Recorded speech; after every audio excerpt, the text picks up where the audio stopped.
우리 옆에 분들에게 이렇게 한번 인사해 볼까요? 주님의 이름으로 사랑합니다. 네, 주님의 이름으로 사랑합니다. 잘 오셨습니다. 어깨도 좀 두드려 주시고, 네, 네, 좋습니다. 최근에 제가 재밌는 책을 한 권 접했는데 물론 최근에 접한 책은 아니고 옛날에 읽으려고 샀던 책인데 이제서야 책장에서 이제 꺼내가지고 조금 읽어보고 있는 책인데요.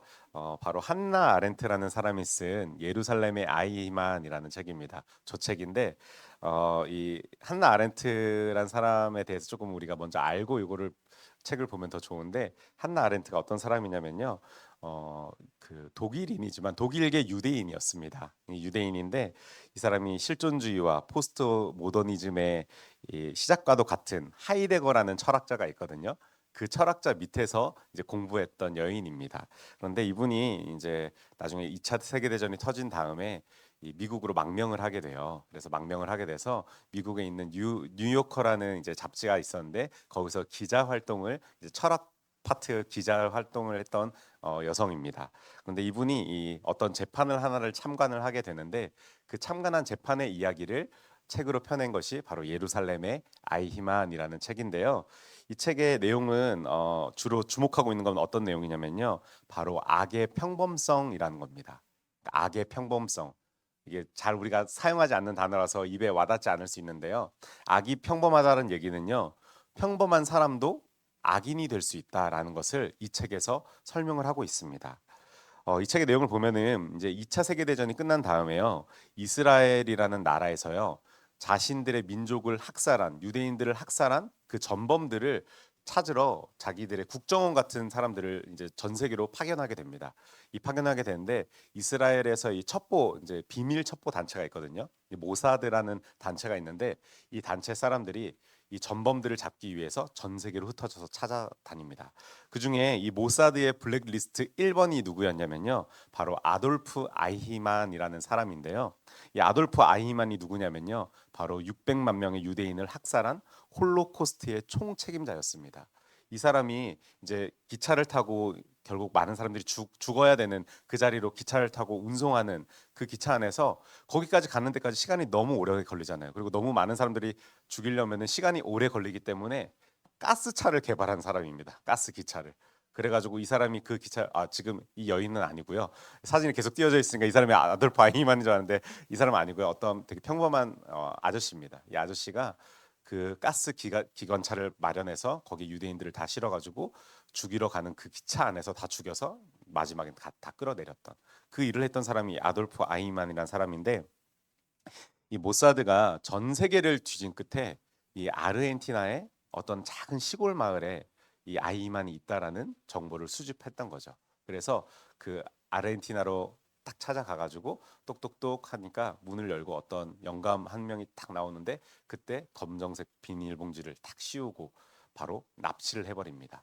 그 당시 이 사람의 국적은 아르헨티나 사람이었거든요. 그러니까 어떻게 보면은 불법이죠. 남의 나라 사람을 강제 구급을 한 거니까. 그런데 이 모사드가 그렇게 납치를 하고 그 사람을 어디로 데리고 가냐? 바로 이스라엘에 있는 예루살렘 법정에 세우게 됩니다. 그래서 예루살렘 법정에 세워서 이 유대인들을 대량 학살한 이 사람을 유대인 법정에 세우게 된 일입니다.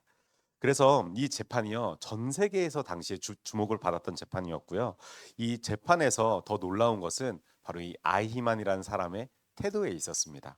이 아이히만이 법정에서 한마디 하라고 얘기를 했더니 이 사람이 이렇게 얘기하는데요. 제가 자막을 준비했는데 이렇게 얘기했습니다. 전 지시대로 했습니다. 명령을 따라야 했죠. 그 사람들이 죽든 말든 명령은 수행해야 합니다. 행정적인 절차니까요. 그 가운데 일부를 제가 맡은 것뿐입니다. 저는 무죄입니다. 저는 유대인을 죽이지 않았습니다. 그러니까 이 사람이 한 말이 뭡니까? 자신은 나치의 공무원이었을 뿐이고 자신은 자신의 국가에서 정한 법에 따라서 내린 명령을 성실하게 따랐을 뿐이라는 겁니다. 자신은 어떠한 마음의 악감정이 없이 나라에서 그것을 시켰기 때문에 내가 그것을 수행했을 거다, 수행한 거다라고 자기 변호를 하고 있는 거죠. 그러니까 나는 죄가 있다 없다? 없다라고 말하는 겁니다. 진짜 기가 막힌 개벽다귀 같은 소리를 이렇게 멋있게 법정 앞에서 했는데요. 그런데 여러분 한번 생각해 보십시오. 이 말이 틀린 말입니까? 생각해 보면은 딱히 틀린 말은 아닌 거예요. 뭔가 분노는 마음에 이렇게 차지만 저 말을 들었을 때 뭔가 딱히 틀린 말은 아닌 것 같기도 하고, 저 사람 입장에서는 저럴 수 있진 않았을까 하는 또 공감까지 들기도 합니다. 그래서 이 모습을 뉴요커 기자로서 재판에 참여한 이 한나 아렌트가요, 이 모습을 보면서 아이히만을 보고 겉모습도 막 많은 사람들이 생각하는 악마의 모습, 그런 모습이 아니라 너무너무 평범한 아저씨였고 노인이었다는 겁니다.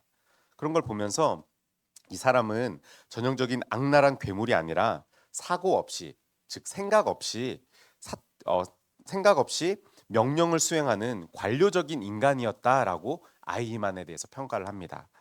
그러면서 아이히만에 대해서 이 사람은 사적인 증오심이 아니라 체제의 규칙과 절차를 따르는 것이 중요하다고 믿었고, 그리고 이러한 태도가 대규모 범죄를 가능하게 했다라고 이 한나 아렌트는 설명을 합니다. 그러면서 한나 아렌트가 말하는 악의 평범성에 대해서 한나 아렌트는 이렇게 설명을 하고 있는데요. 한나 아렌트가 이렇게 말합니다.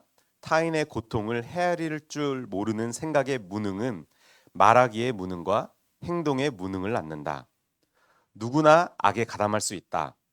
악을 저지르지 않기 위해서는 계속 생각해야 한다. 이렇게 하면서 이 책을 마무리하고 있습니다. 그러니까 타인의 고통에 대해서 생각할 줄 모르는 그 무능은요, 말하기의 무능과 결국은 내 행동의 무능을 낳는다라는 겁니다. 그리고 어떤 특별한 사람이 악에 가담하는 것이 아니라요, 누구나 어떠한 평범한 사람이라도 악에 가담할 수 있다는 겁니다. 그래서 우리가 그러한 악에 가담하지 않기 위해서는 우리는 우리의 행동의 결과가 어떻게 진행될 것인지를 계속해서 우리가 생각해야 된다는 겁니다. 결국에 우리가 생각하지 않고 하는 모든 행동들은 악이 될 수 있다라는 것을 한나 아렌트가 이 책에서 설명을 하고 있는 것이죠. 여러분, 성경에 등장하는 사람들 중에서도요, 이 악한 사람들이 참 많이 나오죠. 특히 여러분, 이 사람들을 보면요, 악의적으로 뭔가를 계획해서 내가 악한 일을 해야지 하고 악한 일을 하는 사람들이 그렇게 많지 않습니다. 성경에 나온 사람들이 많이 그래요. 물론 계획하고 범죄를 저지르는 인간들이 있습니다. 다윗이 밧세바를 범죄할 때 그랬죠. 계획하고 막 우리아를 전쟁터에 보내고 남편을 죽이고 아내를 취하는 그런 계획적인 범행도 있기는 있습니다. 없지는 않습니다. 그러나 많은 죄인들이 성경에 나오는 죄의 모습들을 보면요, 아주 평범하게 일어난다는 겁니다.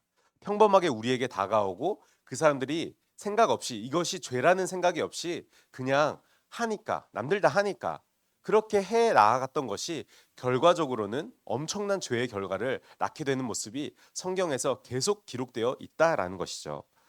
여러분, 이 사람의 대표적인 인물들이 누구냐면요, 바로 저는 오늘 주인공인 아합 왕이라고 생각합니다. 여러분, 이제 오늘 이 아합 왕을 마무리를 하려고 하는데요, 아합 왕은요, 자기가 잘 먹고 잘 사니까, 정말 힘들지 않게 사니까, 그냥 흘러가는 대로 사니까 그냥 아무 생각 없이 지냈던 사람이 바로 아합이라는 사람입니다. 이것이 죄라는 생각도 없고 어떠한 고민도 없는 채 그 사람이 걸어 나아갔던 것이죠. 근데 여러분, 최소한 왕이라면 그러지 말아야 되는 것 아닙니까? 자기가 잘 먹고 잘 살아도 백성들을 좀 생각해야 되는 것 아닙니까? 여러분, 북이스라엘이요, 외부적으로는요 진짜로 부강했던 시절이 맞습니다. 아합 왕 때요 정말 잘 먹고 잘 살았던 시절입니다. 정치며 경제며 문화며 모든 것이 화려하게 융성했던 시대가 바로 이 아합 왕 때였습니다. 정말 화려하게 보였습니다. 근데 제가 화려하게 보였다라고 표현하는 이유는요, 여러분 잘 기억하십시오. 우리의 인생이 외부적으로 잘 살아가는 그것이요, 곧 하나님의 뜻은 아닙니다.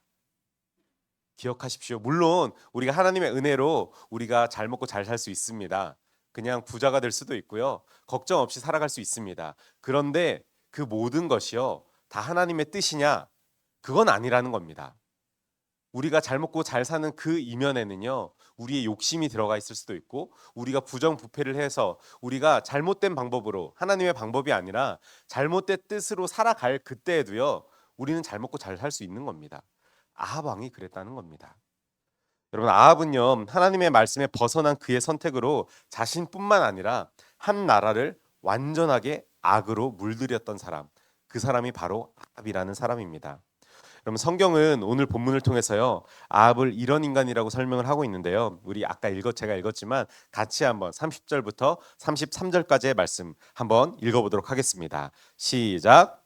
오므리의 아들 아합이 그의 이전의 모든 사람보다 여호와 보시기에 악을 더욱 행하여 느밧의 아들 여로보암의 죄를 따라 행하는 것을 오히려 가볍게 여기며 시돈 사람의 왕 엣바알의 딸 이세벨을 아내로 삼고 가서 바알을 섬겨 예배하고 사마리아에 건축한 바알의 신전 안에 바알을 위하여 제단을 쌓으며 또 아세라 상을 만들었으니 그는 그 이전에 이스라엘의 모든 왕보다 심히 이스라엘 하나님 여호와를 노하시게 하였더라. 아멘. 여러분 뭐라고 합니까? 이스라엘에 있었던 북이스라엘을 한해서 말하는 겁니다. 북이스라엘에 있었던 모든 왕보다 가장 악한 왕이다 라고 성경은 기록하고 있는 사람이 바로 이 아합입니다. 여러분 아합은요, 조상들이 했던 잘못된 행동들을요 그대로 계승해서 받아들였던 사람입니다. 그냥 다들 해왔던 일이니까 별로 문제 없었던 것 같은데 하면서 그 일을 그대로 생각 없이 이어져 왔던 겁니다. 하나님의 말씀에 부합하지 않은 일이더라도요, 아무런 생각 없이 그대로 그냥 이어나갔던 겁니다. 그럼 마치 신약에서 바리새인들이요, 전통이라는 이유로 정말 하나님께서 모세오경에서 말씀하신 그 율법 이외에 더 많은 법들을 제정해서 이것으로 사람들을 얽매였던 것처럼 아합 왕이 정말 아무런 생각도 없이 이전의 왕들이 다 그렇게 해왔으니까 그냥 나도 별 문제 없겠지 하고 했던 겁니다. 또한 이 악한 일을 부추기는 이세벨이랑 결혼을 하면서요, 한 나라를 다스리는 왕의 품격이라는 것은 온데간데 없고 이세벨의 말을 따라서 꼭두각시처럼 악을 습관적으로 벌였던 사람이 바로 이 아합이라는 왕이었습니다. 그러면 사실 이 아합은요, 회개하고 하나님께로 올 기회가 정말 많이 있었던 사람입니다. 특별히 여러분 아합에게 하나님이 어떤 선지자를 보내십니까? 바로 하나님의 능력의 상징인 엘리야를 보내지 않습니까?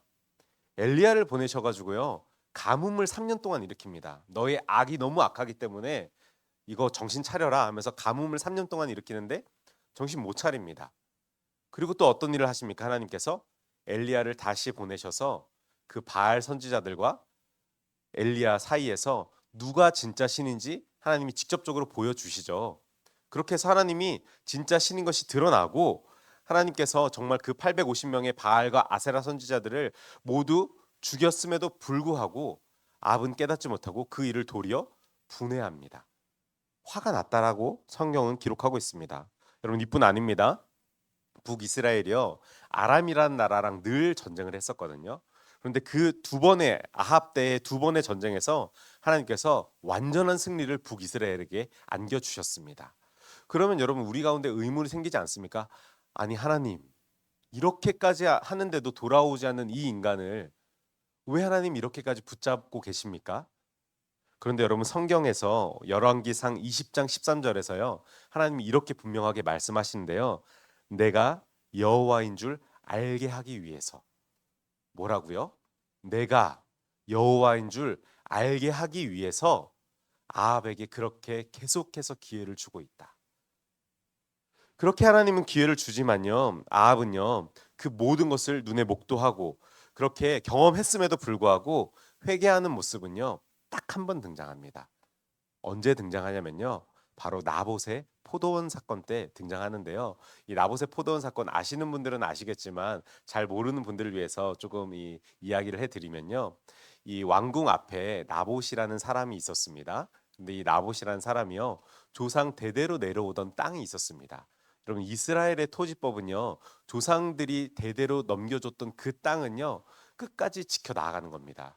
물론 내가 지금 잠깐 경제적으로 어려워가지고 이 땅을 팔 때가 있습니다. 다른 돈 많은 사람에게 그 땅을 팔 때가 있지만 이스라엘의 법에 의하면요, 희년이 되면은 50년이 되면은 그 땅을 원래 주인에게 돌려줘야 하는 겁니다. 왜냐하면 그 땅은 조상 대대로 내려오는 땅이고 그 조상 대대로 내려오는 땅이라는 의미는 뭐냐면요, 그 땅을 누가 주신 겁니까? 하나님이 배분해 주신 겁니다.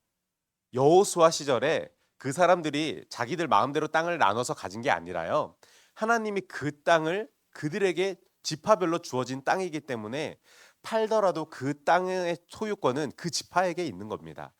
그래서 이 나봇이란 사람이요, 조상 대대로 내려왔던 그 땅을 잘 지키고 있었습니다. 거기서 포도원을 하면서 포도가 경작이 너무너무 잘 되고 있는 그런 상황이었는데요. 그때 이 아합이 왕궁을 이렇게 거닐다 보니까 우리 왕궁 앞에 좋은 땅이 보이는 겁니다. 아, 저 땅 내가 가졌으면 좋겠다라는 생각을 아합이 한 겁니다. 그래서 나봇에게 찾아갑니다. 나봇에게 찾아가서, 야 나봇, 내가 돈을 더 많이 쳐줄 테니까 그 땅 나한테 팔아라 라고 말을 하죠. 그때 나봇이 뭐라고 말합니까? 아니요 왕이시여, 죄송하지만 이 땅은 우리 조상 대대로 내려오던 땅입니다.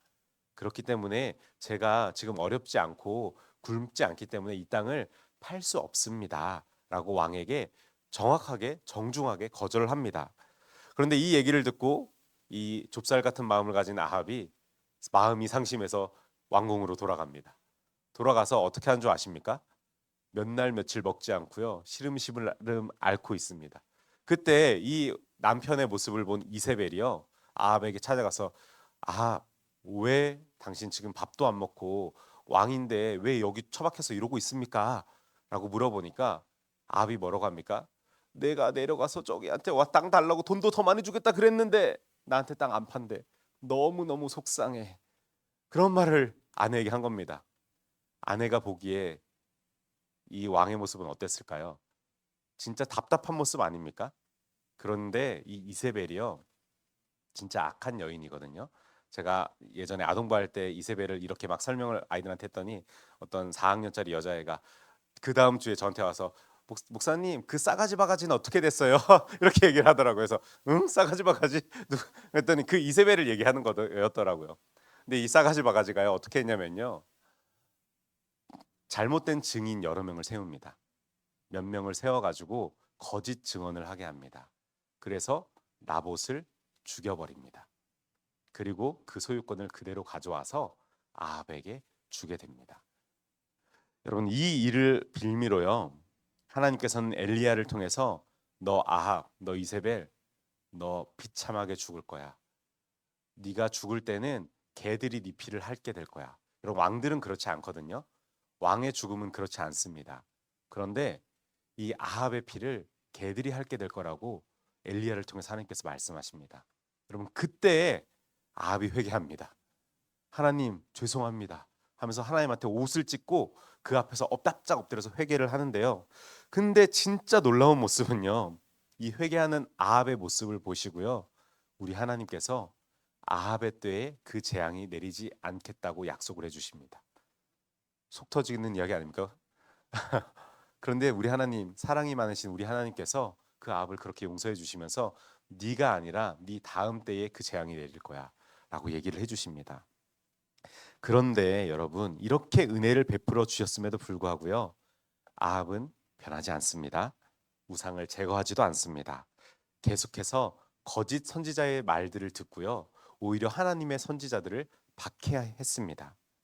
그리고 결국 아합은요, 하나님이 예언한 대로 비참한 죽음을 전쟁터에서 맞이하게 됩니다. 화살을 맞고 끌려가는 과정 가운데 이미 왕궁에 도착했더니 죽어 있었다. 그리고 그 수레에 실었던 아합의 시신에서 흘렸던 그 피를 그 동네 개들이 와서 핥는 장면이 성경에 기록되어 있습니다. 사랑하는 청년들, 오늘 예배 오신 여러분, 이 아합의 인생에서 우리는 볼 수 있는 것처럼요, 생각 없이 죄를 짓고 생각 없이 죄와 타협을 하면은 죄는 우리의 영혼을요, 점점 더 강하게 붙들어 맵니다. 특히 아무런 영적 예민함 없이요, 생각의 흐름 없이 그냥 살아가면요, 죄는 하나님의 진리를 향한 영적 예민함을요, 아주 무디게 만들어 버린다라는 것입니다. 무엇이 죄인지도 모르게 만들고요, 설령 내가 죄를 짓더라도요, 그 죄를 지음에 부끄럼 없이 만들어 버리는 겁니다. 여러분, 양심에 화인 맞았다는 표현 제가 정말 많이 사용하는 건데요, 양심에 화인 맞으면 어떻게 됩니까? 양심이 무뎌지는 겁니다. 그러니까 내가 죄를 지으면서도 이게 왜 죄야? 이거 남들 다 하는 거잖아 하면서 그 죄에 대해서 너무너무 무뎌지게 된다라는 겁니다. 여러분 이러한 죄의 위험성에 관해서 초대교회 시대의 교부 중 한 사람인 이 요한 크리소스톰이라는 사람이 있었습니다. 이 교회의 아버지라고 불리우는 사람인데요. 이분이 이 죄의 위험성에 대해서 이렇게 얘기했습니다. 우리가 세례를 받은 후에도 거의 변한 것이 없는 데다가 죄에 굴복하여 이전에 가지고 있던 옛 성품으로 되돌아간다는 생각을 하니 두 눈에 절로 눈물이 흐른다. 노년의 죄악으로 젊은 시절의 은총을 소멸시켜서는 안 된다. 돈을 사랑하거나 그릇된 욕망의 노예가 되는 등 모든 죄악은 우리의 영혼과 몸을 쇠하게 만든다. 우리의 영혼은 불구가 되고 뒤틀리며 쇠약해지고 무수한 죄들로 인하여 비틀거린다. 죄악을 범하는 자들은 보고 듣고 말하는 능력을 상실하고 만다. 여러분 죄도요 습관입니다. 여러분 도둑질 한 번 할 때 그때 어려운 거지 마음이 두근두근되고 아 이거 걸리는 것 아닌가 하는 그런 마음이 드는 거죠. 한 번 그 도둑질이 성공하고 나면요 두 번, 세 번은 너무너무 쉬운 겁니다. 여러분 우리 코로나 시기에 경험해 봤잖아요. 주일 예배 한 번, 두 번 안 나오다 보니까요 점점 괜찮아지지 않던가요? 집에서 그냥 영상으로 예배 드리는 거 편하지 않던가요? 그래서 처음 예배 드릴 때는 내가 옷을 잘 갖춰 입고 비록 영상이긴 하지만 예배니까 그 자리에 앉아서 가족들과 함께 막 30분 전부터 준비를 하면서 예배를 했는데 그게 한 번, 두 번, 세 번, 네 번 그게 몇 년이 지나다 보니까 어느 순간 예배 5분 전에 일어나서 부시시한 모습으로 반바지 반팔 입고 그 자리에 앉아서 아무런 성의 없이 예배하는 내 모습을 발견하시지 않았습니까? 여러분 악한 일은요 살인이나 강도, 강간, 폭행처럼 특수 범죄만을 말하는 게 아닙니다. 죄는요 아주 평범하게 우리에게 찾아와서 하나님으로부터 우리를 점점 더 멀어지게 하는 것입니다. 여러분 생각해야 합니다. 주의해야 합니다. 그렇지 않으면은 우리는 죄에 잠식되고 말 것입니다. 그런데 여러분 여기서 우리가 기억해야 할 것, 진짜 잘 기억해야 할 것 하나가 있는데요. 거룩한 삶 역시 우리에게 습관이 될 수 있다라는 것입니다. 여러분 죄가 하나님을 향한 영의 예민함을 무디게 하는 것처럼 우리가 매일 말씀 보고 기도하는 습관은 우리의 영이 하나님을 바라보게 합니다. 여러분 여기서 그냥 말씀 읽고 기도하는 것에 그치는 게 아니라요. 이 읽고 기도하는 그것을요. 내 삶 가운데서 순종하고 실천해 나아갈 때 그 내 삶을 통해서 역사하시는 하나님을 우리는 발견할 수 있게 된다라는 것입니다. 여러분 이거 다른 말로 해볼까요? 순종하지 않는 사람들은요. 내 삶에서 하나님의 놀라운 일을 발견할 수 없습니다. 내가 순종할 때 하나님의 일을 발견하게 되는 거죠. 내가 순종하지 않으면은 아무리 말씀을 읽고 기도하더라도요. 놀라운 일들이 성경 속에 나오는 놀라운 일들이 내 삶 가운데서 펼쳐지지 않는 겁니다. 여러분 제가 많이 비유하는 이야기 중에 노아 방주 이야기가 있습니다. 여러분 노아는 순종했습니다. 순종해서 배를 탔죠. 살았습니다. 그런데 압니다. 배를 짓고 저 배를 탄 사람들만 산다라는 것을 노아를 통해 들었던 사람들은요. 다 압니다. 그런데 아는 사람들은요. 다 죽었습니다. 순종하지 않으면요. 죽는 것입니다. 여러분 오늘 말씀을 정리하면서 우리 사랑하는 청년들 그리고 오늘 예배에 오신 우리 성도 여러분 어쩌면 이미 우리 안에 죄의 습관이 너무나 뿌리 깊게 자리 잡고 있을지 모르겠습니다. 그러나 여러분 기억하십시오. 변화 불가능한 죄인은 없습니다. 아합조차도 악에서 돌아와서 회개했을 때 하나님께서 용서해 주시고 그 마음을 돌이키셨다라는 것을 우리는 기억해야 합니다. 여러분 우리에게 주어진 것은요. 하나님 앞에서 회개하는 것입니다. 여러분 진정한 회개는요. 죄의 습관에서 돌아서서 바로 거룩한 습관을 쫓아 하나님의 말씀에 순종하는 것입니다. 물론요. 늘 제가 말하지만 순종은 어려운 것입니다. 왜냐하면은 우리는 우리 마음의 뿌리 깊은 곳에는 여전히 죄의 쓴뿌리가 남아 있고요. 우리는 여전히 지금도 죄인입니다. 우리는 우리 스스로는 도무지 거룩해질 수 없는 그 죄인들이기 때문에 어쩌면 우리는 죄를 너무나 사랑해서, 죄가 너무나 달콤해서, 죄가 너무 매력적이어서 죄에게 끌릴 수밖에 없는 존재가 우리들입니다. 그러니 하나님의 말씀에 순종하는 것 어렵죠. 여러분, 그럼에도 불구하고요, 우리가 묵상하고 기도하고 말씀을 실천한다면요, 그 거룩한 습관들을 우리의 인생 가운데서 꾸준히 훈련해서, 정말 군인들이 매일같이 훈련하면서 그것을 점점 더 잘하려고 훈련하는 그것처럼, 마치 고3의 수험생들이 수능 시험 그거 하나 잘 보려고 매일같이 똑같은 문제를 보고 매일같이 똑같은 습관처럼 반복하는 그 습관들이 완성되어지는 것처럼요, 우리의 거룩의 습관들이 우리의 삶 속에서 매일같이 일어날 때 우리의 삶 가운데 역사하시는 하나님을 우리는 발견하게 된다라는 것입니다. 여러분, 바라기는 악한 일에서 떠나서 하나님 가운데 거할 수 있는 힘쓰는 저와 여러분이 되시기를 주님의 이름으로 축원합니다. 기도하겠습니다. 아버지 하나님, 오늘 악의 평범성과 거룩한 습관에 대해서 함께 나누었습니다. 하나님, 죄가 습관인 것처럼 거룩한 것도 습관인 것을 우리가 기억하게 하여 주옵소서. 우리의 마음 가운데 온전한 하나님을 향한 온전한 마음이 자리 잡게 하여 주시고, 정말 말씀을 듣고 기도하고 정말 그것을 살아낼 때 우리의 인생 가운데 역사하시는 주님을 만날 수 있도록 아버지 우리를 인도하여 주시옵소서. 주님께 모든 영광 올려드리오며 살아계신 우리 주 예수 그리스도 이름으로 기도하겠습니다. 아멘.